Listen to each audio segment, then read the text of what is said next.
4 বছর আগে 2013 সালের 23শে সেপ্টেম্বর রাজধানীর পল্লবী থানার একটি ডাস্টবিন থেকে যখন আদুরিকে উদ্ধার করা হয় সে সময় এমন অবস্থাই ছিল আদুরির। আদুরি বেঁচে ফিরবে এমন আশা ওই সময় স্বজনেরাও কল্পনাও করতে পারেননি।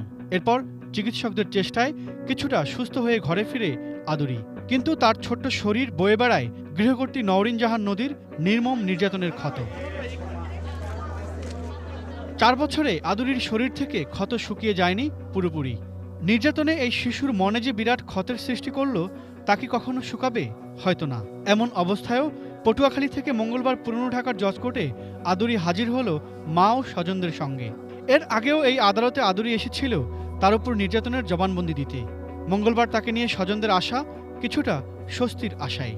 ঢাকার 3 নম্বর নারী ও শিশু নির্যাতন দমন ট্রাইব্যুনালের বিচারক যখন আসামি নওরিন জাহান নদী ও তার মায়ের বিরুদ্ধে রায় ঘোষণা করলেন তখন এজলাসেই ছিলেন তারা। রায়ের পর সেই স্বস্তির কথা জানালেন আদুরি ও তার মা। খাইয়ে লইয়া মাইরে ভালো থাকবে, কিছু পয়সা অভামু, ভালো জামা পোশাকও ভালো পাইবে, আমি তো দিতে পারি না, খাওয়াইতে পারি না। হ্যাঁ যে এইরকম নদী মারবে আমি তো কোনো দিন বুঝিনি। সেদিন আমার ও জ্বর হয়েছে, বিছনায় দৌড়তে পারি না, ভাই উদ্ধার করে টাহার না, এবার আমার ডাক্তার দেখাইছে, এবার ওষুধ খাইছি, মুখের কথা বাজে পরে ভাত পানি খাইতে পারি না, ঝাল লাগে। শিশু গৃহকর্মী আদুরিকে নির্মম নির্যাতনের অভিযোগ প্রমাণ হওয়ায় আসামি নওরিন জাহান নদীকে সর্বোচ্চ শাস্তি দেন বিচারক। একই সঙ্গে 1 লাখ টাকা জরিমানাও করা হয় তাকে। তবে খালাস পান আসামির মা ইশরাত জাহান। আদুরির জন্য ন্যায় বিচার পেতে আইনি সহায়তায় যুক্ত আইনজীবীরাও খুশি। বললেন এই রায় মাইলফলক হয়ে থাকবে। ভিকটিম পক্ষ, তার বাবা মা, তারা একদম শেষ পর্যন্ত যে না আমরা বিচার চাই, আমরা কোনো আপোষে যাব না। এইটা আরেকটা সবথেকে ভালো, আমাদের সবথেকে উচ্চ আদালত থেকে বেল রিজেক্ট করা হয়েছে।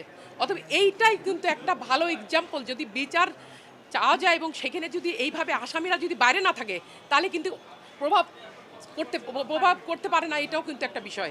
জরিমানার অর্থ দিতে হবে আদুরিকে, তা না দিলে নদীর দণ্ড আরও 1 বছর বাড়বে। সর্বোচ্চ শাস্তি দিয়েছেন যাবজ্জীবন কারাদণ্ড এবং 1 লক্ষ টাকা জরিমানা, ক্ষতিপূরণ দেবে ভিকটিম আদুরিকে। রায়ের পর যাবজ্জীবন সাজাপ্রাপ্ত নদীকে নেওয়া হয় কাশিমপুর কারাগারে। দণ্ডপ্রাপ্ত এই আসামি ক্যামেরা থেকে আড়াল করতে ঢেকেছিলেন নিজের মুখ।